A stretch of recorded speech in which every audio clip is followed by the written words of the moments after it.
அதாவது ஆரம்ப நாட்கள் எல்லாம் உடனே எடுத்த உடனே நம்ம மேலே போகணும் அந்த மாதிரிலாம் அது நிற்காது. இந்த மாதிரிப்பட்ட பேசிக் கஷ்டப்பட்டு ஊழியன்னா என்ன, எப்படி அடிபட்டு உருண்டு அதுக்கு பிறகு அப்படின்னா அப்படி வந்தால் தான் நம்ம நிற்க முடியும். புஷ்பராஜ் நீயும் அந்த படியை போய் செய் அப்படிங்கிற வந்து ஆண்டவர் பேசுகிறாரு. அப்போ நான் சொன்னேன், ஆண்டவரே, ஏன்னா நமக்கு அந்த ஸ்டோரி தெரியும். ஒருவன் வந்து கள்ளர் கையில் அடிபட்டு குத்துயிராக கிடக்கிறான். ஆசாரின் லேவியனை கண்டு பக்கமாய் விலகி போனார்கள். ஆனால் சமாரியன் ஒருவன் வந்து அவனுக்கு காயத்தை கட்டி சுய வாகனத்தில் ஏற்றுக்கொண்டு சத்திரத்தில் சேர்க்கிறான். அப்போ அந்த தாட் ஆண்டவர் கொண்டு வந்து சொல்கிறாரு என்கிட்ட, புஷ்பராஜ் நீயும் அந்த படியை போய் செய் அப்படின்னாரு. ஆண்டவர், ஐ எம் நோ டாக்டர். இப்போ எனக்குள்ளே வர்ற கேள்வி என்னென்னா, மிஷினரி ஊழியம் நீங்கள் போகிறீங்க இல்லையா, அது இந்த எப்படி மெடிசின் ரிலேட்டடாக எப்படி நீங்கள் அதை போகிறீங்க இன்றைக்கி அந்த, ஏன்னா நீங்கள் ஸ்டார்ட் பண்ண காலத்திலே தெய்வீக சுகம் பிள்ளையின் அப்பம், அப்போது நம்ம சுகம் வந்து கர்த்தர்கிட்ட தான் வரணும் அப்படின்ற ஒரு வைராக்கியமான ஒரு காலகட்டத்தில் நீங்கள் எப்படி மெடிசினை கொண்டு போய் காஸ்பல் சொல்லலான்ற ஒரு தீர்மானத்துக்குள்ள எப்படி வந்தீங்க? ஹார்ட்டில் ஓட்ட இருக்கிற பிள்ளைக்கு கத்தியின்றி ரத்தமின்றி ஒரு பெரிய ஒரு விடுதலை ஆண்டவர் கொடுத்துருக்குறாரு. இன்னைக்கு உள்ள அதாவது நிறைய பேர் வந்து மெடிசின் எடுக்காமல் இருக்கிறாங்க. அது அவங்களோட தனிப்பட்ட பொருத்தனை பிரதிஷ்டை அப்படின்னு நினைக்கலாம். சிலர் வந்து மெடிசின் எடுக்கிறதே தவறு அப்படின்னு சொல்கிறவங்களும் இருக்கிறாங்க. ஸோ நீங்கள் ஒரு மெடிசின் பர்சனாக நீங்கள் என்ன அதை பற்றி சொல்ல விரும்புகிறீங்க?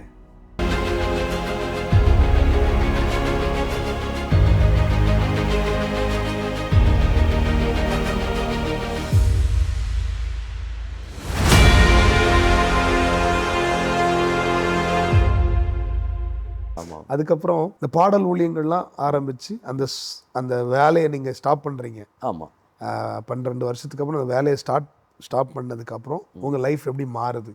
அப்படி ஃபுல் டைம் மினிஸ்ட்ரிக்குள்ளே வரீங்களா, இல்லைன்னா இன்னொரு வேலைக்கு ஏதாவது போகிறீங்களா? அந்த மாதிரி இல்லை, வேறு எந்த வேலைக்கும் போகல. நான் 1996 99 வந்து ஆண்டவர் வந்து எனக்கு ஒரு தெளிவான ஒரு முழு நேர ஊழியத்தினுடைய அழைப்பு. எனக்கு எப்படின்னா, யாரும் சொல்லி வரக்கூடாது.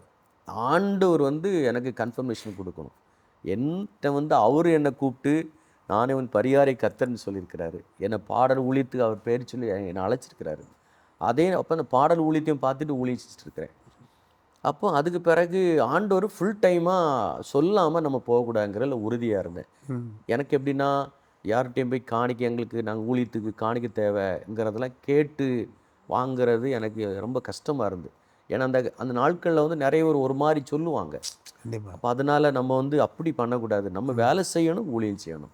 அந்த மாதிரி ஒரு பவுலை போல் நம்ம செய்யணுங்கிறது தான் என்னுடைய தரிசனம். பொதுவாக ஊழியத்துக்கு வர்ற புதுசில் எல்லாருக்குமே அதான், நம்ம வேலை செஞ்சு ஊழியம் செய்யணும், வேலை செஞ்சு ஊழியம். ஏன்னா மற்ற ஊழியக்காரங்களை சொல்லும்போது எனக்கு வலிக்கும், ஐயோ நம்மளும் இப்படி சொல்லுவாங்க. ஆனால் ஒரு யதார்த்தம் என்னென்னா, நம்ம அப்படியெல்லாம் அப்படி நடத்தப்படும் பொழுது தான் தேவனுக்கு பிரியமாக இருக்கும்னு நினைக்கிறேன் இல்லையா? ஆமாம், அந்த மாதிரி இருக்கணும். அதாவது ஆரம்ப நாட்கள் எல்லாம் உடனே எடுத்த உடனே நம்ம மேலே போகணும் அந்த மாதிரிலாம் அது நிற்காது. இந்த மாதிரிப்பட்ட பேசிக் கஷ்டப்பட்டு ஊழியன்னா என்ன, எப்படி அடிபட்டு உருண்டு அதுக்கு பிறகு அப்படின்னா அப்படி வந்தால் தான் நம்ம நிற்க முடியும். ஈஸியாக நம்ம கிடச்சின்னா அது நிற்காது. பாருங்கள், நீதிமான் பனையை போல தான் மெதுவாக தான் வளர முடியும். கண்டிப்பாக அது ஆரம்ப நாட்களில் அப்படி தான் பாடல் ஊழியத்தில் ஆண்டவர் கொஞ்சம் பயன்படுத்தினார். அப்போ வந்து பாஸ் நியூட்டன், நீ போயிட்டு வாடா, கூப்பிட்றாங்கன்னா போயிட்டு வான்னு சொல்லிட்டு அவங்களே சந்தோஷம் என்ன அனுப்புனாங்க. அதே ஒரு பெரிய விஷயம். ஆமாம், நம்ம மட்டும்தான் பயன்படுத்தணும்னு நினைப்பாங்க, வெளியே விடவே மாட்டாங்க. அதில் இன்னொரு விஷயம் எப்படின்னா, நான் மறக்க முடியாத விஷயம் எப்படின்னா, இந்த ஆண்டிப்பட்டி உசிலம்பட்டி இடங்கள்லாம் தாசியா ஏஜி சர்ச்சில் இருந்தார். அவருக்கு சர்ச்சில் நாங்கள் 2 பேரும் போவோம். அவரை தான் கூப்பிட்டு நாங்கள் 2 பேரும் போவோம். அவர் மெசேஜ், நான் பாட்டு. இப்போ எப்படின்னா என்ன தனியாட்டே கூப்பிட ஆரம்பித்தாங்க. அப்போ பாஸ் நியூட்டனை கேணி சந்தோஷமாக போயிட்டு வாங்க, கர்த்தர் பயன்படுத்துகிறாருன்னா அதை நான் தடை பண்ண மாட்டேன், நீ போயிட்டு வா அப்படின்னு சொல்லி. ஆனால் அந்த சபைக்கும் அந்த ஊழியக்காரங்களுக்கும் சத்தியத்துக்கும் கட்டுப்பட்டு இருந்தேன். ஆமாம், இன்றைக்குமே நான் ஒரு மிஷினரி டைரக்டராக இருந்தாலும், ஒரு மிஷினரி ஊழியத்தில் இருந்தாலும் இன்றைக்கி நான் ஒரு சபைக்கு போயிட்டு தான் இருக்கிறேன், ஒரு தாய் சபை. பாஸ்டர் நியூட்டன் இல்லை, அவர் அங்கே மாறி போயிட்டாங்க. இன்றைக்கி அந்த சபைக்கு நான் கட்டுப்பட்டு தான் நான் இருக்கிறேன். சரி சரி சரி. ரொம்ப நல்ல ஒரு ஆவிக்குரிய தகப்பன் இல்லையா? ஆமாம் ஆமாம், அவரை மாதிரி ஆமாம், எல்லாம் நல்ல ஒரு மனுஷன். நான் வளர்த்துனேன், இங்கே தான் இருக்கணும், சர்ச்சிலே இருக்கணுன்ற ஒரு எண்ணம் இல்லாமல் ஆமாம் ஆமாம் அந்த காலத்துலேயே ஒரு ப்ராடாக. ஆமாம், ஆமாம் அவர் மூலமாட்டு ரட்சிக்கப்பட்டு நிறைய பேர் இன்றைக்கி ஊழியக்காரங்களாக இருக்கிறாங்க. அதில் ஒரு தம்பி பாஸ்டர் ராஜன், அவங்க ஒரு ஆக்சிடெண்ட்டில் இறந்து போனாங்க.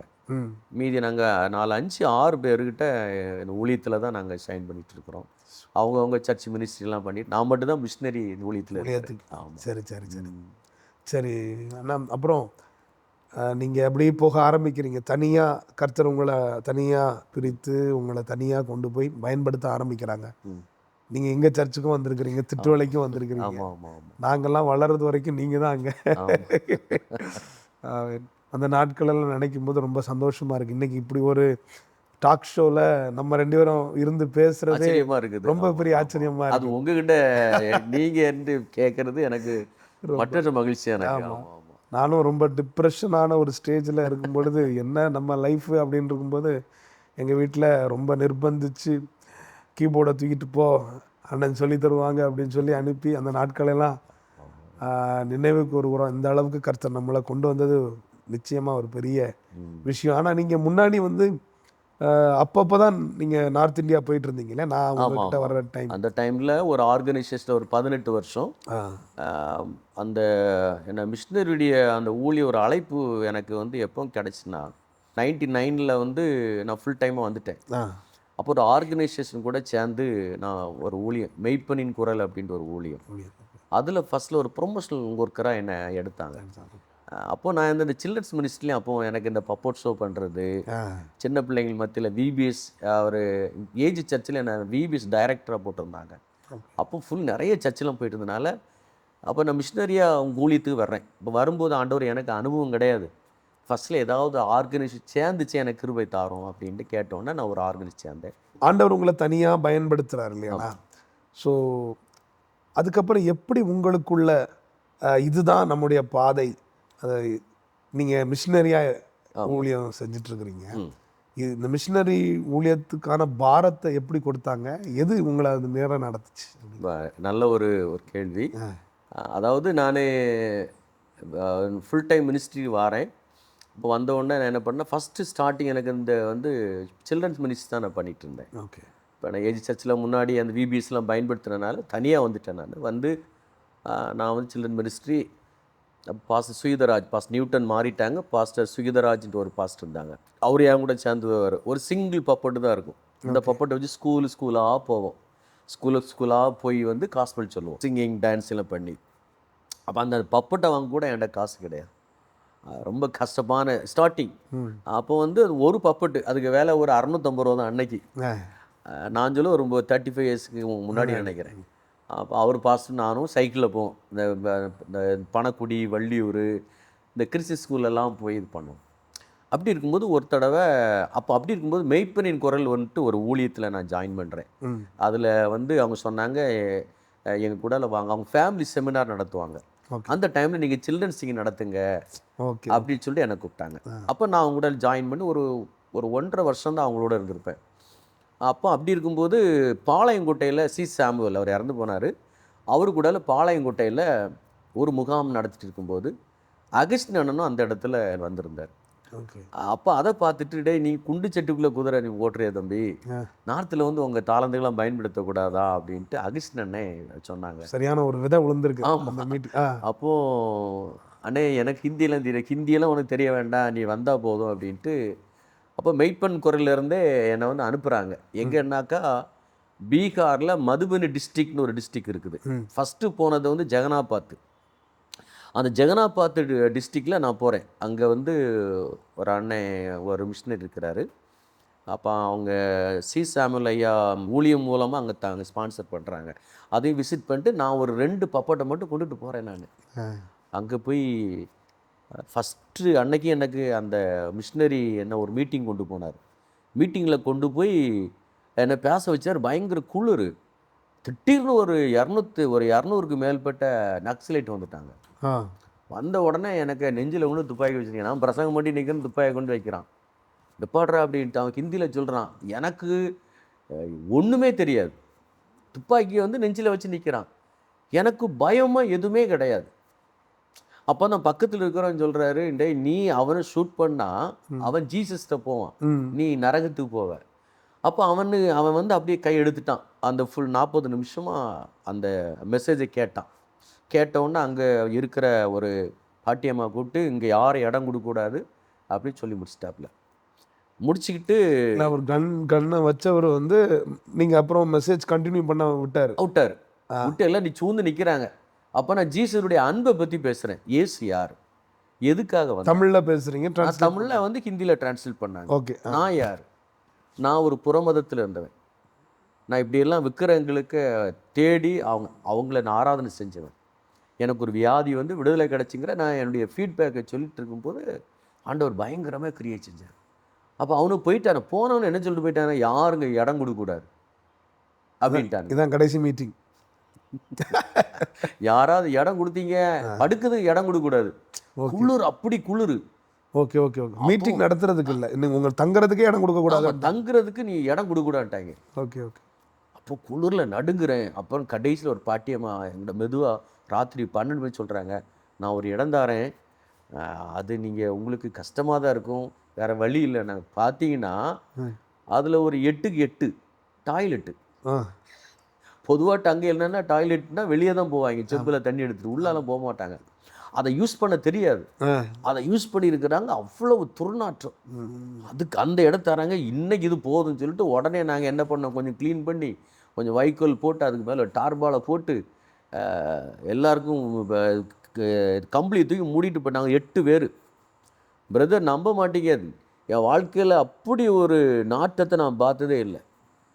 குடலெல்லாம் வெளியே வந்துடும் போல் இருக்குது. நான் நினச்சேன், ஆண்டவரை இப்படி வந்து நான் ஊழியம் செய்யணுமா அப்படின்ட்டு ரொம்ப கஷ்டமாக இருக்குது. அதுக்கு பிறகு தூங்கணும். நல்ல இந்த தூங்கி எடுத்து நாங்கள் காலையில் போயிட்டோம். ஒரு 6 மாதமாக அந்த சகோதரோடு இருந்து நாங்கள் ஊழியம் செய்கிறோம். அப்படி இருக்கும்போது கடைசியில் 6 மாதமாக நீங்கள் அங்கே தான் தங்குறீங்க? அங்கே தான் அந்த டாய்லெட் தான். எஸ். இல்லை அங்கே இல்லை, அந்த மிஷினரி வீட்டுக்கு நாங்கள் போயிட்டோம். ஓகே. அவர் இருக்கிறது வந்து ஜெகநாபாத்தில் இருக்கிறார். அங்கே நான் போன பிறகு அவர் கூடால சர்ச்சுக்கெலாம் நான் போவேன். நிறைய cottage prayer meeting, children's ministry இந்த மாதிரி பண்ணிகிட்டே இருக்கும்போது கடைசியாக நான் வர பட்னாயிலேருந்து எனக்கு ட்ரெயின் ஏறணும். வரதுக்கு ஒரு 1 வீக்குக்கு முன்னால் வந்து ஒரு சண்டே சர்வீஸில் வந்து நான் சர்ச்சில் மெசேஜ் கொடுத்துருக்கேன். அப்போ சங்கீதம் அந்த 20:4 இருக்கு இல்லைங்களா, உன் மன விருப்பத்தின்படி உன் ஆலோசனைகளை உன் மன விருப்பத்தின் தந்தடி, அந்த வசனம் இருக்குது பாருங்க. அதை வச்சு நான் பேசிட்டே இருக்கிறேன். நான் உன் மன விருப்பத்தின்படி தந்தடியும் ஆலோசனைகள் எல்லாம் நிறைவேற்றுவாராக அப்படின்னு இருக்குது. பேசி முடித்தோன்னா ஒரு 75 வயசு தாத்தா ஒரு 17 வயசு வாலிபனை தோளில் போட்டு வர. அது ஒரு சர்ச்சுக்கு முன்னால் ஒரு மரம் இருக்குது, அதில் மயங்கி கீழே விழுந்துட்டார். விழுந்தோம். நாங்களே சில கூட்டம் முடிஞ்ச உடனே நாங்கள் வெளியே போய் பார்க்கும்போது பார்த்தீங்கன்னா அந்த பையனுக்கு மேலெல்லாம் சீல் வடியுது, புழு ஆயுது. என்னன்னு கேட்டிங்கனாக்கா, அந்த பையனுக்கு ஆல்ரெடி ஒரு 3 months ஃபீவர் வந்து, அந்த ஃபீவரில் அந்த வீட்டில் உள்ள அப்பா என்ன பண்ணா, கம்பியை பழுக்க வச்சு அங்கே சூடு போட்டிருக்காரு. ஒரு சூடு போடுவார், அது புண்ணாயிரும், செப்டிக் ஆயிரும். இது ஆறதுக்கு அடுத்த சூடு, இது ஆறதுக்கு அடுத்த சூடு, இப்படி ஒவ்வொரு புண்ணு ஆறதுக்கு அடுத்தடுத்த சூடு வச்சு பையனுக்கு பாடி ஃபுல்லாக என்னாச்சுனாக்கா புழு வச்சுட்டு. எதனால அவங்க அப்படி சூடு? யாராவது சொன்னதுனால பண்ணுறாங்க? ஆமாம், அவங்க வந்து மந்திரவாதத்தை நம்பக்கூடியவங்க. ஓகே. அங்கே வந்து ஹாஸ்பிட்டலே கிடையாது. அப்போ நான் கேட்குறேன், நீங்கள் இந்த ஆளை எடுத்துகிட்டு எங்கே போகிறீங்க? அப்போ நான் என்னென்னா, அப்போ நான் என்கிட்ட ஃபஸ்ட் எய்டு மருந்தெல்லாம் வச்சுருப்பேன். நம்ம ஒரு நர்ஸாக இருக்கனால பேராசிட்டமல் அதெல்லாம் வச்சுருப்பேன். உடனே நமக்கு மெடிக்கல் லைனில் இருக்க அந்த மெடிக்கல் புத்தி தானே போகும். இருந்தாலும் ஃபஸ்ட்டில் என்ன ஒரு பேராசிட்டமல் அவர் கொடுத்து, அவர் தண்ணியை கொடுத்து, அப்புறம் வந்து நல்ல எண்ணெய் பூசி ஜெபம் பண்ணுறேன். பலத்தினாலும் அல்ல, பராக்கிரமத்தினாலும் அல்ல, கர்த்தருடைய ஆவினால் எல்லாம் ஆகும் ஆண்டவரே, சகரியா 4-6 பிடிச்சி ஜெபம் பண்ணுறேன். ஒரு 40 minutesல பையனுக்கு அந்த ஜுரம் வந்து நின்றுடுச்சு. அப்படியே அன்கான்ஷியஸாக இருந்தோம், எந்திரிச்சு உக்காந்துட்டான். அப்புறமா தான் நான் கேட்குறேன், நீ எங்கே போகிறீங்கன்னு கேட்டோம். சொல்கிறாரு, ஜெகநாபாத்தில் இருக்கிற ஹாஸ்பிட்டல் போகிறேன் அப்படின்னாரு. ஹாஸ்பிட்டல் போகிறீங்களா? எந்த ஹாஸ்பிட்டல் கேட்டால், ஏற்கனவே நான் 6 மாதம் இருந்தேன். ஒரு நாள் சைக்கிளில் போய் கீழே விழுந்து எனக்கு இல்லை ஒரு 3 தையல் போடணும். அப்போ அந்த மிஸ்டர்கிட்ட கேட்குறேன், பிரதர் ஏதாவது ஹாஸ்பிட்டல் தான் கூப்பிட்டு போனாங்கன்னா, அவர் என்ன கூப்பிட்டு போகிறார். அங்கே போனால் அந்த ஹாஸ்பிட்டலில் யார் இருக்கிறான்னா, ஒரு கவர்மெண்ட் ஹாஸ்பிட்டலில் டிரைவராக இருந்தது ரிட்டையர்ட் ஆனவர் ஹாஸ்பிட்டல் போட்டிருக்கிறாரு. அவர் தான் அங்கே பெரிய சர்ஜன், அவர் தான் empty doctor. Driver government hospital driver, government hospital doctor தான் அங்கே அந்த டிரைவர் தான். அவர் தான் அனஸ்தீசியா கொடுப்பாரு, அவர் தான் ஹெரேனியா, ஹைட்ரிசல் அந்த மாதிரி வந்து அப்புறம் டெலிவரியெல்லாம் அவர் தான் அட்டன் பண்ணுவார். நம்ம சேவ் பண்ணக்கூடிய பிளேட் இருக்குல்ல, அதை வச்சு தான் கிழிப்பார். அதை வச்சு கிழிச்சு பிள்ளை எடுத்துருவார். ஆனால் நிறைய டெத் ஆகும். ஆனால் பார்த்தீங்கன்னா ஒரு சின்ன பெட்டி கடை போல் இருக்குது, அதில் சிமெண்ட் இருக்கும், உரம் இருக்கும், செடிகள் இருக்கக்கூடிய பூச்சி மருந்து பக்கத்தில், டெரிப்ளின், டெக்கட்ரான், பேராசெட்டமல் எல்லாம் இருக்குது, சிமெண்ட்டும் இருக்கும். சிமெண்ட்டு தூக்கி கொடுக்கக்கூடிய அதே கையில் மாத்திரை எடுத்து தருவார். நான் கேட்டேன், இவர்கிட்டே எனக்கு தையல் போடணும், சாமி விட்டுருங்க அப்படின்ட்டு நான் ஓடியாந்துட்டேன். கரெக்டாக நான் மெடிக்கல் ஸ்டோரில் வந்து ஒரு எங்கேயோ ரொம்ப தூரம் போய் மெடிக்கல் ஸ்டோரில் ஒரு பிளாஸ்டரை வாங்கி ஒட்டி ஃபஸ்ட் எய்ட் மாதிரி ஒட்டிலாம் ஒட்டிட்டு நான் வந்துட்டேன். அந்த ஹாஸ்பிட்டல் போகிறேன்னு சொன்ன உடனே என் உள்ள ரொம்ப உடஞ்சி போச்சு. அப்போது நாகர்கோவில் அப்போவுமே நம்ம கொஞ்சம் மெடிக்கல் ஃபெசிலிட்டிஸ்லாம் உண்டு. தமிழ்நாட்டில் பொறுத்தளவில் இந்தியாவிலே ஒரு பெஸ்ட்டு ஸ்டேட்னா நம்ம வந்து தமிழ்நாடு சொல்ல முடியும். சரிங்களா? அப்படிங்கும்போது நான் ரொம்ப அழுது, ஆண்டவரே இவ்வளவு மருத்துவமனை இன்னைக்கு பெருகி இருக்கு, இந்த ஒரு மருத்துவம் கூட இல்லை ஏசப்பா அப்படின்ட்டு நான் ரூமுக்கு வந்துட்டோம். நாங்கள் ஜோம் பண்ணி அனுப்பிட்டோம். மறுநாள் எனக்கு வந்து நான் ரயில்வே ஸ்டேஷனுக்கு போகணும். ரயில்வே ஸ்டேஷன் போகும்போது காலையில் தூக்கம் வரல எனக்கு. 6 மணிக்கு போகணும், பட் எனக்கு நைட்டு ஃபுல்லாக தூங்கவே இல்லை. அப்படி தூங்காமல் இருக்கும்போது தான் ஆண்டவர் நல்ல ஒரு வசனம் பேசினார். இந்த மத்திய எழுதுலேருந்து அருமையான ஒரு வசனம். அதாவது, புஷ்பராஜ் நீயும் அந்தபடியே போய் செய் அப்படிங்கிற வந்து ஆண்டவர் பேசுகிறார். அப்போ நான் சொன்னேன், ஆண்டவரே, ஏன்னா நமக்கு அந்த ஸ்டோரி தெரியும். ஒருவன் வந்து கள்ளர் கையில் அடிபட்டு குற்றுயிராக கிடக்கிறான். ஆசாரின் லேவியனை கண்டு பக்கமாய் விலகி போனார்கள். ஆனால் சமாரியன் ஒருவன் வந்து அவனுக்கு காயத்தை கட்டி சுய வாகனத்தில் ஏற்றுக்கொண்டு சத்திரத்தில் சேர்க்குறான். அப்போ அந்த தாட் ஆண்டவர் கொண்டு வந்து சொல்கிறாரு என்கிட்ட, புஷ்பராஜ் நீயும் அந்தபடியை போய் செய் அப்படின்னாரு. ஆண்டவர், ஐ எம் நோ டாக்டர், என்ன விட்டுருங்க, நிறைய டாக்டர்ஸ் இருக்கிறாங்க சுவாமி, என்ன விட்டுருங்க, நான் இதுக்கு தகுதி அற்றவேன் அப்படின்னோன்னு ஆண்டவர் அடுத்த வார்த்தை பேசுகிறாரு, நான் உன்னை கொண்டு செய்கிற காரியம் பயங்கரமாக இருக்கும் அப்படின்னு ஆண்டவர் சில வாக்கு தத்தங்களை ஃபேஸ் டு ஃபேஸாக பேசுகிறாரு. அப்படி ஸ்டார்ட் பண்ணால் தான் அந்த மெடிக்கல் ஊழியம். ஓகே ஓகே, இதான் என்னுடைய தரிசனம். இன்னைக்கு இந்த மிஷினரியாக காரணமே அப்படின்னா, அன்னைக்கு பீகார் மாநிலத்தில் ஜெகநாபாத் மாவட்டத்தில் வச்சு ஆண்டவர் பேசின இந்த வார்த்தை. அதுக்கு நான் வந்து அகிஸ்னனுக்கு அவர் வந்து நல்ல ஒரு ரோல் மாடல். அவர் வந்து உண்மையிலே ஒரு தனிப்பட்ட மனுஷனாக போய் இந்த ஊழியத்தை ஸ்தாபிச்சிருக்கான ஒரு பெரிய விஷயந்தான். அவருடைய மினிஸ்ட்ரியில் போய் தான் ஆண்டவர் எனக்கு இந்த தரிசனத்தை கொடுத்தார். அப்படி தான் இந்த மிஷினரி ஊழியம் பாரத்தின் தரிசனத்தை கத்தர் கொடுத்தாரு. அந்த பாரத்தை உங்களுக்கு அது பீகாரில் கிடைச்சது இல்லையா? பீகாரில் வச்சு தான் அந்த தரிசனத்தை கிடைக்கிது. ஸோ நீங்கள் இப்போ எங்கே மிஷினரி ஊழியம் பண்ணுறீங்க? இப்போ நான் அதுக்கு பிறகு என்னாச்சுன்னா, ஒரு 18 இயர்ஸ் இன்னொரு ஆர்கனைசேஷன் கூட இருந்து நான் பணி செஞ்சேன். மெடிவிஷன் அப்படின்ட்டு ஒரு ஆர்கனைசேஷன். ஓகே, அதில் ஆண்டவர் கிருபையில் இருந்து பணி செஞ்சு அதில் 18 வருஷங்களை நிறைய கற்றுக்கொண்டேன். அதில் இருக்கிற நிறைய மருத்துவர்கள் நண்பர்கள் எல்லாருமே அதில் இருந்தாங்க. அவங்ககிட்ட நிறைய காரியங்களை படித்து கொண்டேன். அப்போ ஆண்டவர் சில தரிசனங்களை ஆண்டவர் அடுத்த ஸ்டெப்பு போகிறதுக்காக காமிக்கிறாரு. அப்போ அங்கேருந்து அதை எனக்கு செய்ய முடியலை. அப்போ ஆண்டவர் நான் ஜபிக்கும்போது ஆண்டவர் அவர் என்னை தனியாட்டு வெளியே பிரிச்சுட்டு, அதாவது வெளியே வந்து தனி ஒரு ஊழியத்தை ஆரம்பிக்கிறதுக்கு ஆண்டவர் வழிகளை காமிச்சார். அதை பல ஆண்டுகளாக ஜெபம் பண்ணி அதுக்கு பிறகு உட்காந்து ஸ்டார்ட் பண்ணால் தான் ஃப்ரெண்ட்ஸ் மெடிக்கல் மிஷன் இன்டர்நேஷ்னல்ங்கிற ஊழியத்தை நம்ம ஸ்டார்ட் பண்ணணும். ஆமாம், மெடிவிஷன்லேருந்து இப்போ ஃப்ரெண்ட்ஸ் மெடிக்கல் மிஷன் இன்டர்நேஷ்னல் அப்படின்ட்டு. இந்த இன்டர்நேஷ்னல் ஒன்றா நிறைய பேர் எப்படின்னா இன்டர்நேஷ்னலில் இருந்து அப்படிலாம் கிடையாது.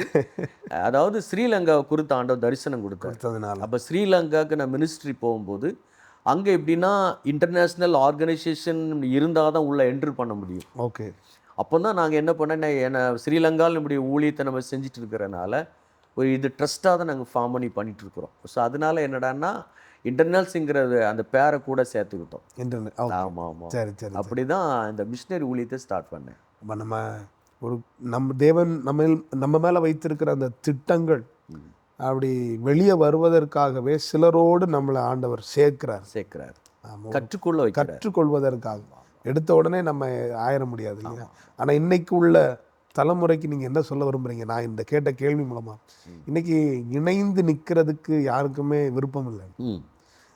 வந்த உடனே நம்ம மைக்கை பிடிக்கணும், வந்த உடனே நம்ம ஒரு ப்ரொமோஷன் நமக்கு வேணும், நமக்கு ஒரு வாய்ப்பு வேணும், நமக்கு ஒரு பிளாட்ஃபார்ம் வேணும் அப்படின்னு நினைக்கிறாங்க. அப்போ எல்லா துறையிலையுமே இப்போ இன்ஸ்டன்ட் காஃபி மாதிரி இன்ஸ்டண்ட்டாக எல்லாமே நடக்கணும்னு நினைக்கிற இன்னைக்குள்ள தேவனுடைய அழைப்பை பெற்ற கர்த்தருடைய ஊழியக்காரர்களுக்கு இல்லை வாலிபர்களுக்கு நீங்கள் என்ன சொல்ல விரும்புகிறீங்க? அதாவது அவருடைய பலத்த கரத்துக்குள் அடங்கிருங்கள் அப்படின்னு வேதம் நம்ம தெளிவாக சொல்லுகிறது. கண்டிப்பாக. என்றைக்குமே ஒரு எக்ஸ்பீரியன்ஸ் இல்லாமல் நம்ம எதுவுமே செய்ய முடியாது. இன்றைக்கி நான் யாரையுமே நான் குற்றப்படுத்த குறைச்சொல்ல வரல. உண்மையிலே சொல்லப்போனால் அன்றைக்கு ஒரு ஆவிக்குரிய நிலைமையில் ஒரு போதகர் கையில் நான் அடங்கியிருந்தேன். இன்றைக்கி ஒரு திருச்சபைக்கு நான் ஒரு விசுவாசியாக தான் போயிட்டுருக்கிறேன். அவங்க என்ன சொல்கிறாங்க அதை தான் நான் செய்கிறேன். அவங்கள மீறி நான் எதுவுமே செய்ய மாட்டேன், செய்ய போகிறதும் இல்லை. அதே நேரத்தில் ஒரு ஆர்கனைசேஷனில் 18 வருஷம் இருந்தேன். அங்கேயுமே அவங்க சொல்லதுக்கெல்லாம் கீழ்ப்படிஞ்சேன். அது எனக்கு வளருவதற்கு ரொம்ப ஏதுவாக இருந்தது. எந்தெந்த வகையில் எங்கெங்கெல்லாம் பிரச்சனை இருக்குது, எப்படி வருங்கிறதெல்லாம் படிக்க ஆண்டவர் கிருபை செஞ்சார். அப்படி அந்த 18 வருஷம் என்னுடைய ஆவிக்குரிய வாழ்க்கையில் சபையில் அத்தனை வருஷம் இதெல்லாம் கற்றுக்கொண்டதுன்னா அதுக்கு பிறகு தான் ஆண்டவர் எனக்கு ஒரு ஊழியத்தை தந்தார். தரிசனத்தில் பேசுகிறார். பேசின உடனே கூட நான் வரவே இல்லை. நான் என் மனைவி பல ஆண்டுகளாக ரொம்ப ஜெபம் பண்ணி, ஆண்டவரே நாங்கள் தனியாக நீங்கள் சொல்கிறது உங்களை நம்பி நாங்கள் வெளியே வாரோம், உங்களை நம்பி நான் வரேன் சுவாமின்னு சொல்லிட்டு நாங்கள் வெளியே வந்ததுனால எவ்வளவோ பிரச்சனை கஷ்டம் வந்தாலும் அதில் நிற்கிறதுக்கு ஆண்டவர் கிருபை செய்கிறார். உடனே நான் அந்த ஊழியத்தில் போன உடனே நிறைய ஆட்கள் கிடைச்ச உடனே நிறைய மக்கள் அந்த ஊழியத்துக்கு ஹெல்ப் பண்ணுறாங்கன்னு தெரிஞ்ச உடனே அந்த அட்ரஸை வாங்கி கலெக்ட் பண்ணி அவங்கள மீட் பண்ணவோ அல்லது உடனடியாக நம்ம வளர்ந்துடணும் பெரிய ஆளாயிரும் நினச்சி நான் போயிருந்தோம்னா நான் என்றைக்கோ நான் கீழே போயிருப்பேன். நான் அப்படி வரவே இல்லை. ஒவ்வொரு ஸ்டெப்புலேயும் ஆண்டவருடைய வார்த்தைக்கு கீழ்ப்படிஞ்சு தான் நான் வந்தேன். என்றைக்குமே இன்னைக்குள்ள வாலிபர்களுக்கு நான் சொல்லக்கூடிய காரியம், அதாவது எடுப்புலேயே நம்ம உடனடியாக நம்ம மேலே போயிடணும். ஒரு சேனலை ஸ்டார்ட் பண்ணணும், ஒரு யூடியூப் இதை நம்ம ஸ்டார்ட் பண்ணணும் அப்படிங்கிறது போகிறது அது ரொம்ப நாள் நிற்காது. நிற்காது. பாருங்கள், அந்த ஊழியத்தை நீங்கள் பாருங்கள், அப்படி ஸ்டார்ட் பண்ணவங்களுடைய நிறைய ஊழியத்தை நான் பார்க்குறேன். அவங்களால சில ஆண்டுகள் சில மாதங்கள் கூட தாக்கு பிடிக்காமல் ஸ்டாப் பண்ணிட்டாங்க. நான் நிறைய வாலிபர்களை பார்க்குறேன். அந்த அளவுக்கு அவங்க காட்டுத்தீயாக இருக்கிறாங்க. அவ்வளோ ப்ராஃபஸி நான் தீர்க்க தரிசனமாக சொல்கிறேன்ருவாங்க. அதாவது மனதில் தோன்றது எல்லாமே இப்போ தீர்க்க தரிசனமாக வந்துடுச்சு. அதனால் நம்ம யாரையும் குறை சொல்றதுக்கு ஒன்றுமே கிடையாது. ஆனால் இன்றைக்கி இருக்கிற வாலிபர்கள் அன்றைக்கு பரிசுத்தவான்கள் தேவ சமூகத்தில் பல மணிக்கூர் கணக்காக காத்திருந்து ஜெபம் பண்ணி ஒரு தேவ மனுஷனுக்கு கீழ்ப்படிந்து அப்படியெல்லாம் அடங்கி இருந்ததுனால தான் இன்றைக்கி அநேக ஊழியங்கள் இன்றைக்கி வளர்ந்து வந்திருக்கிறது. நிலச்சி நிற்கிறாங்க. நிறைய வாலிப தம்பிமார் ஊழியத்தை ஸ்டார்ட் பண்ணி கொஞ்ச நாட்களிலே முடித்து விடுறாங்க. அது காரணம் என்னடான்னா, உடனடியாக நம்ம மேலே போயிடணும், நம்ம பேரெல்லாம் போகணும், நிறைய சப்ஸ்கிரைப் வேணும், அதனால் ஒரு அற்பமான வருமானத்தை கூட எதிர்பார்க்கக்கூடிய நிலைமையில் போயிட்டுருக்கிறாங்க. அந்த நிலைமை நம்ம விட்டு மாறி அவருடைய பலத்த கரத்துக்குள் அடங்கியிருந்து ஆண்டவர் நம்மளை எந்த பாதையில் நடத்துகிறாரோ அவர் சித்தத்தை உணர்ந்து நம்ம ஊழியம் செஞ்சால் மாத்திரமே வருகை பரியந்தமும் நிலைச்சு நிற்க முடியும். இல்லைன்னா நிற்க முடியாது. ஒரு கற்றுக்கொள்கிற ஒரு மனப்பான்மையோடையே நீங்கள் உங்கள் லைஃப்பில் நிறைய ஆர்கனைசேஷனில் நீங்கள் இருந்ததுனால தான் நம்முடைய தரிசனத்துக்கான நேரம் வரும் பொழுது அதுக்காக நம்ம நிற்க முடியாது. ஆமாம்.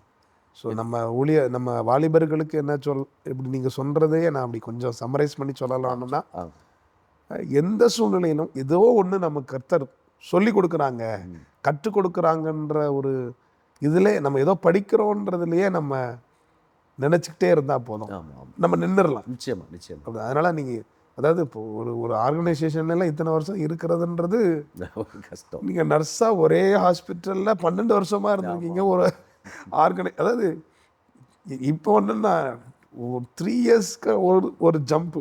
ஆமாம் ஆமாம் 3 வருஷம் தான் யார் இப்போ நம்ம அந்த மாதிரி போயிட்டு இருக்கலாம். நீங்கள் 12 வருஷமா அப்படி இருக்கும் பொழுதே அந்த உண்மையிலே அது ஒரு பெரிய ஒரு கற்றுக்கொள்கிற ஒரு ஆமாம் அது இருந்தது. அந்த சபை அந்த அந்த அந்த மருத்துவமனைக்கும் ஆசீர்வாதமும் வச்சார், அங்கே வருகிற பேஷண்ட்ஸுக்கும் வச்சார். அதே போல் அதை நடத்தின ஒரு நாஸ்திகர் அவங்க குடும்பத்திலே என்ன ஒரு சாட்சியாக கத்தர் வைத்தார். ஆமாம் ஆமாம் அந்த ஹாஸ்பிட்டல் சொல்கிறேன். ஹாஸ்பிட்டலில் நான் ரொம்ப ரொம்ப சந்தோஷம். ஆண்டவர் உங்களை வித்தியாசமான ஒரு லைனில் உங்களை கொண்டு போயிட்டு இருக்கிறாங்க.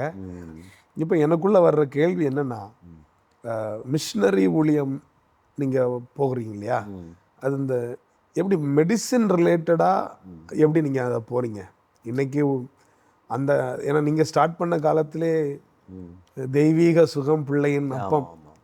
அப்போ நம்ம சுகம் வந்து கர்த்தர்கிட்ட தான் வரணும் கண்டிப்பாக அப்படின்ற ஒரு வைராக்கியமான ஒரு காலகட்டத்தில் நீங்கள் எப்படி மெடிசினை கொண்டு போய் காஸ்பல் சொல்லலான்ற ஒரு தீர்மானத்துக்குள்ளே எப்படி வந்தீங்க?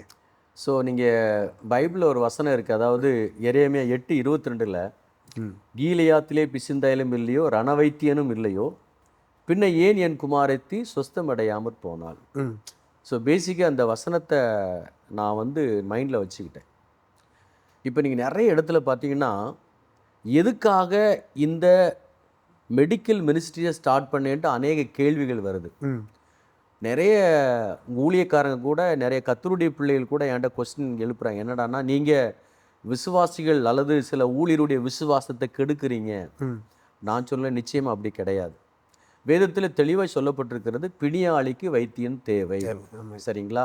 இதை வித்தியாசமான கோணத்துலலாம் பேசுகிறாங்க. ஆனால் என்ன பொறுத்தளவில் கண்டிப்பாக ஆண்டவர் நல்ல வசதி வாய்ப்புகளை, ஆண்டவர் நிறைய மருத்துவத்திற்கான காரியங்களை நமக்கு கத்தர் கொடுத்துருக்கிறார். அதை நம்ம பயன்படுத்தி கொள்ள வேண்டும். அதுக்காக தான் இந்த மெடிக்கல் மினிஸ்ட்ரியை கத்தர் தான் எனக்கு கொடுத்தாரு.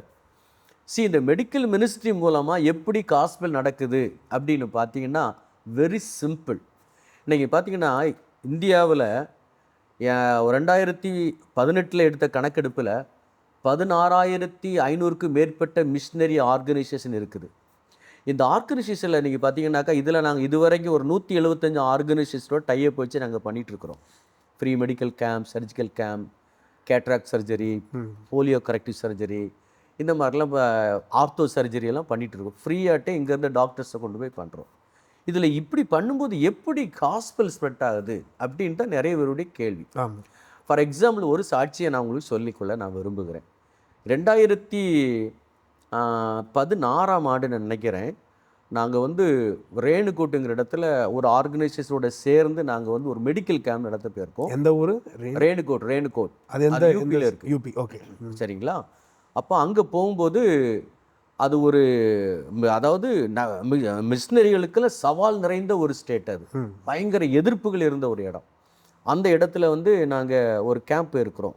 ஏற்கனவே அங்கே வந்து மங்கள பண்ணான்னு ஒரு மிஷினரியில் கண்டந்துண்டமாக வெட்டி போட்ட ஒரு இடம், மத தீவிரவாதிகள் நிறைந்திருக்கிற இடம். அப்போ அந்த இடத்துல நாங்கள் போகிறோம். அந்த இடத்துல போய் நாங்கள் வந்து மினிஸ்ட்ரி ஒரு ஸ்கூலில் வச்சு கேம்ப் நடத்துகிறோம். கேம்ப் நடந்துகிட்டே இருக்கும்போது அதாவது ராஞ்சியில் இருக்கிற மிஷன் ஹாஸ்பிட்டல்லேருந்து ஒரு பேஷண்ட்டை கொண்டு வராங்க. அந்த பிள்ளைக்கு ஒரு 6 வயசு இருக்கும். அப்போ அந்த ரிப்போர்ட்டை பார்க்குறாரு எங்கள் டாக்டர் பிரேம்குமார் ஃப்ரம் சென்னை, ஒரு ஹிந்து கன்வெர்ட். ஓகே. அப்போ அவர் பார்த்து சொல்கிறார், ஆனால் இந்த பேஷண்ட்டுக்கு வந்து ஹார்ட்டில் ஹோல் இருக்குது, இதுக்கு ட்ரீட்மெண்ட்டே தேவையில்லை, இது வந்து அப்படின்ட்டு சொல்கிறாரு. ஸோ என்ன சீக்கிரம் அது மரித்து போகிற நிலைமை. அப்போது டாக்டர்ஸ் அப்படிங்களா, நம்ம முடிஞ்சால் ரெஃபரன்ஸ் லெட்டர் எழுதி நம்ம சிஎம்சி வெள்ளூருக்கு நம்ம அனுப்பலாம் டாக்டர், நம்ம ஸ்பான்சர் பண்ணலாம் சர்ஜரிக்கு அப்படின்ட்டு. அங்குள்ள மக்கள் எப்படின்னா அந்த ராஞ்சியில் ஒரு மிஷன் ஹாஸ்பிட்டல் தான் பார்க்குறாங்க. மதராஸ்லேருந்து டாக்டர்ஸ் வந்துடுறாங்கன்னொடனே உடனே இங்கே வந்துட்டாங்க. நம்ம தமிழ்நாட்டு டாக்டர்ஸ் அவ்வளோ ஃபேமஸ் வட இந்தியாவில். ஓகே.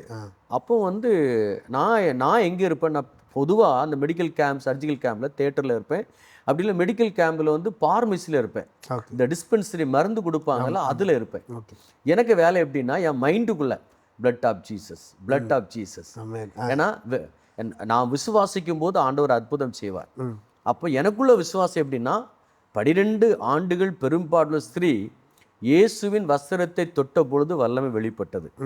இப்போ எங்களுடைய கான்செப்டே எப்படின்னாக்கா, நம்ம ஒரு டாக்டர் ஆகிய எங்கள் டீமில் வரக்கூடிய டாக்டர் ஒரு பேஷண்ட்டை தொடும் பொழுதே ஆண்டவரே வல்லமை வெளிப்படணும். அப்படி தான் நான் ஜெபம் பண்ணுவேன். அப்படி தான் ஆண்டவர் நிறைய செய்கிறார். அதே மாதிரி நாங்கள் கொடுக்குற மருந்தில் சுவாமி நீங்கள் விடுதலை கிடைக்கணும். ஏன்னா அந்த மக்கள் மருத்துவமனை கிடையாது, ஹாஸ்பிட்டல் போக மாட்டாங்க, மந்திரவாதிக்கு போய் சூடு வைப்பாங்க. அப்படிப்பட்ட மக்கள் மத்தியில் நம்ம செய்யும்போது அந்த பேஷண்ட் வர்றாங்க, ஹார்ட்டில் ஹோல். இப்போ என்ன ஆகுன்னா, நாங்கள் ஒரு அயன் சிறப்பு நான் எடுக்கிறேன். டாக்டர் சும்மா நம்ம அனுப்ப வேண்டாம். அப்போ அந்த அந்த ஹீமப் சொல்லிட்டு அந்த இது வந்து ஒரு ரெட் கலரில் இருக்கும். அப்போ ஆண்டவரே நான் பார்க்குறேன், ஆண்டவரே இது கல்வாரி சிலுவையில் சிந்தப்பட்ட ரத்தம் ஆண்டவரே, இது வெறும் டானிக்கில் உங்கள் ரத்தம், இதை நான் ஜெபம் பண்ணி கொடுக்குறேன் சுவாமி, நீங்கள் ஒரு அற்புதம் செய்யுங்கன்னு சொல்லிட்டு என் மனசுக்குள்ளே நினச்சி நான் கொடுத்துட்டேன். நாங்கள் அங்கேருந்து அந்த மிஷினரி ஆர்கனைசேஷனோட ஹெட் ஆஃபீஸ் நாங்கள் போயிட்டோம். அப்போ போயிட்டு எங்களுக்கு 3ஆவது நாள் அங்கேருந்து ஃபோன் வருது. இப்படி அண்ணே நீங்கள் கொடுத்த அந்த ஹார்ட்டில் ஹோலோடு வந்த அந்த பிள்ளைக்கு ஹார்ட்டில் இருக்கிற ஓட்டை அடைஞ்சிடுச்சு. என்ன சொல்கிறீங்க அப்படி பார்த்தா 3 நாள் அந்த பிள்ளை தூக்கிட்டு தான் வரணும். வயிறெல்லாம் வீங்கி இருக்கும், ரொம்ப சாப்பிடாது, அப்படி தான் இருக்கும். ஆனால் 3ஆவது நாள் காலையில் ஏன்னா டெய்லி இவங்க என்ன பண்ணுறாங்கன்னா ஒரு 5 ml சிறப்பு கொடுத்துருக்குறாங்க. 3ஆவது நாள் 3rd day மார்னிங் வந்து பிள்ளை எழுந்து வயிறு வீக்கம் அப்படியே வத்துடுச்சு. நல்ல ஸ்மூத்தாக ஒரு ஆர்டினரியாக ஒரு பிள்ளை எப்படி ஆக்டிவாக இருக்குமோ அந்த மாதிரி நடக்க ஆரம்பிச்சிட்டு. அந்த பிள்ளைக்கு என்ன வயசு இருக்கும்? அப்போ அந்த டைமில் ஒரு 6 வயசு இருக்கும். அப்போ இவங்க என்ன பண்ணுறாங்கன்னா, பிள்ளைக்கு ஏதோ ஒரு சேஞ்ச் ஆகிடுச்சுட்டு உடனே எங்கே தான் கொண்டு போகிறாங்க, அந்த ராஞ்சியில் காமிச்சு ஹாஸ்பிட்டல் தான் கொண்டு போகிறாங்க. அங்கே இருக்கிற ஹார்ட் ஸ்பெஷலிஸ்ட்டை பார்க்கும்போது அந்த டாக்டர் வந்து இந்த பிள்ளையை பரிசோதனை பண்ணிட்டு கேட்டார், இவ பிறக்கும்போது ட்வின்ஸா அப்படின்னு கேட்டிருக்காரு.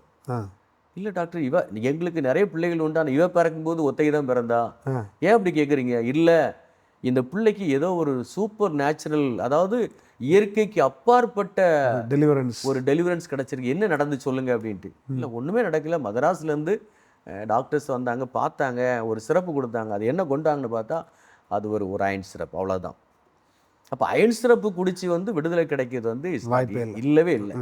அதனால தான் நான் சொன்னேன், சகரியா 4:6, பலத்தினாலும் அல்ல பராக்கிரமத்தினாலும் அல்ல கர்த்தருடைய ஆவி. அதாவது நம்மளால எல்லாம் முடியும் நம்ம நினைக்கணும், ஆண்டவரால் எல்லாம் முடியும்னு நம்ம விசுவாசிங்க. ஏன்னா தேவனால் கூடாத காரியம் ஒன்றுமில்லை. ஸோ மருத்துவ இந்த ஊழியத்தை செய்கிறது வந்து மருந்து மூலமாக விடுதலை கிடையாது. மருந்துகள் என்பது ஒரு என்ட்ரன்ஸு, நமக்கு வந்து ஒரு ஊழியத்தில் ஒரு வழியை தான் திறக்க தவிர இந்த மருந்து மாத்திரைகள் வந்து நான் சொல்லவே மாட்டேன். மருந்து மாத்திரைகள் சின்ன சின்ன இதுக்கெல்லாம் அது ஆகுது. ஆனால் இப்படிப்பட்ட இந்த ஹார்ட்டில் ஓட்ட இருக்கிற பிள்ளைக்கு கத்தியின்றி ரத்தமின்றி ஒரு பெரிய ஒரு விடுதலை ஆண்டவர் கொடுத்துருக்கிறார். அப்போ அந்த இடத்துல அத்தனை வருஷமாக ஊழியம் செய்த சகோதரனுக்கு ஒரு ஆத்மா கூட அது அறுவடை கிடைக்கல. இந்த குடும்பம், இந்த பிள்ளைக்கு ஒரு ஹீலிங் நடந்த உடனே கிட்டத்தட்ட 75 பேர் ஒரே டைமில் ஞானஸ்தானம் எடுத்தாங்க. இப்படி நிறைய சாட்சி சொல்ல முடியும். அதனால தான் அந்த மெடிக்கல் மினிஸ்ட்ரி மூலமாக நிறைய காஸ்பல் எங்களுக்கு ரீச் பண்ண முடியுது. சில மத தீவிரவாதிகள் மத்தியாக இருக்கலாம், அல்லது சில தடைப்பட்ட பகுதிகளாக இருக்கலாம். அப்படிப்பட்ட இடத்துல போய் நாங்கள் என்ன பண்ணோன்னா, அந்த மெடிக்கலை காமிக்கிறோம். மெடிக்கலை காமிச்சு நாங்கள் மெடிக்கல் மருத்துவ முகாம்கள், இதுக்கு வந்து பல லட்சியங்கள் தேவைப்படும், செலவு ஆனால் அதை கூட பார்க்காம ஆண்டவரே எத்தனை லட்சம் செலவு பண்ணாலும் ஒரு ஆத்மா ரட்சிக்கப்படுறது எவ்வளோ விலையேறப்பட்டது சுவாமி. அந்த கான்செப்டில் தான் நாங்கள் வந்து இந்த மெடிக்கல் ஊழியத்தை நாங்கள் ஸ்டார்ட் பண்ணி செஞ்சுட்டு இருக்கிறோம். சரி சரி சரி சரி ரொம்ப பிரயோஜனமாக இருந்துச்சுண்ணா. ஸோ மெடிசினை வந்து நீங்கள் ஒரு என்ட்ரன்ஸ் மாதிரி தான், ஒரு ஒரு ஒரு ஒரு ஒரு வாசலாக நீங்கள் பயன்படுத்துகிறீங்க. மற்றபடி உங்களுடைய ஃபோக்கஸ் ஃபுல்லாகவே, பெர்செப்ஷன் ஃபுல்லாகவே தேவராஜ்யம் சுவிசேஷன் அறிவிக்கிறதா தான் இருக்குது. ஞானஸ்நானம் எடுக்கிறவங்கெல்லாம் சர்ச்சுக்கு போகிற காரியங்கள்லாம் நீங்கள் செய்கிறீங்களா? ஆமாம். இப்போ நாங்கள் என்ன பண்ணுறோன்னா, நாங்கள் இப்போ ஒரு ஆர்கனைசேஷன் எங்களை கூப்பிட்றாங்கன்னா, நாங்கள் போய் நிலத்தை உழுது பயிர்களை மட்டும், அதாவது நாங்கள் விதைகளை விதைச்சிட்டு வந்துடுவோம். அறுவடை செய்ய வேண்டிய வேலை வந்து அங்கே இருக்கிற மிஷினரி அல்லது அங்கே இருக்கிற ஊழியர்கள். விதைக்கிறவன் ஒருவன் அறுக்கிறவன். ஆமாம் ஆமாம் ஆமாம், நாங்கள் அதை தான் பண்ணிகிட்டு இருக்கிறோம். அதாவது அந்த யாத்திராம் புஸ்தகத்தில் 14ஆம் அதிகாரத்தில் சொல்லப்பட்டிருக்கு இல்லைங்களா, மோசேயுடைய கரங்கள் உயர்ந்திருக்கும் போது யோசுவா வந்து அமலேக்கரை முறியடிக்கிறார். மோசேயுடைய கரங்கள் தளர்ந்து போது அமலேக்கர்கள்லாம் இப்போ இவங்களை மேற்கொள்ள வராங்க.